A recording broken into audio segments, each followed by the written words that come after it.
Who doesn't love giving away hypothetical awards when you're midway through the season? Welcome to it. It's the Fantasy Mid-Season Award Show. I'm Aaron Atayde with the Professor Andre Snelling's here to give out some statues, and we have 3 awards to be given away right now. It is the Fantasy MVP, the top late-round pick, and the top waiver wire pick.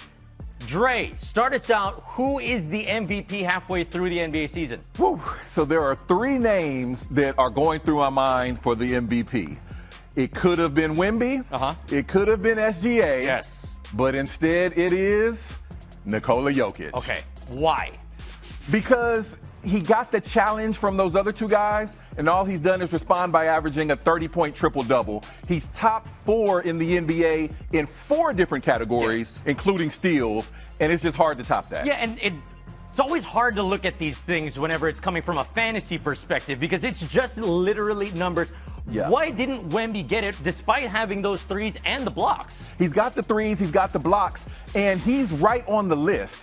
But Jokic has the threes, he's got the steals, and then, he's averaging more than 10 assists. He's among the league leaders in rebounds. It's just too much across the board, and he shoots a great percentage. He doesn't really have a weakness. Yeah, and they say in fantasy it's not the first pick that gets you the championship. It's always that late round pick that is a runner that gets you there. Who was your top pick?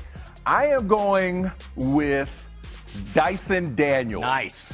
Coming into this year, people weren't really expecting a lot from him. He's leading the league in steals by a lot. Yes. He's about to set a record since the 90s by averaging 3 steals a game. And that value, especially now that some of his offensive teammates have been traded or dealing with injuries, and he's having to put some offense on the board as well, they make him a really valuable fantasy and he was a runner. I mean, nobody was really going for him at this point. Now, he was definitely drafted. I want to talk about a waiver wire pick. I want to call this the hype train pick of the year so far. Who was it?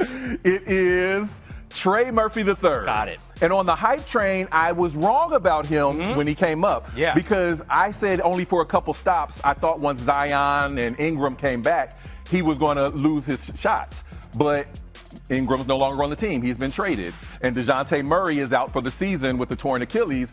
And now, all of a sudden, he's a nightly 25-point-per-game night for the rest of the year. Yeah, and there's going to be even more options for him now. Brandon Ingram is out there. Trey Murphy, if you were able to pick him up on that waiver wire, you are looking pretty right now heading into the fantasy basketball playoffs. These are your fantasy mid-season awards so far. We got half a season to go. For Andre Snellings, I'm Aaron Atayde. Make sure to head on over to ESPN.com/fantasy for more.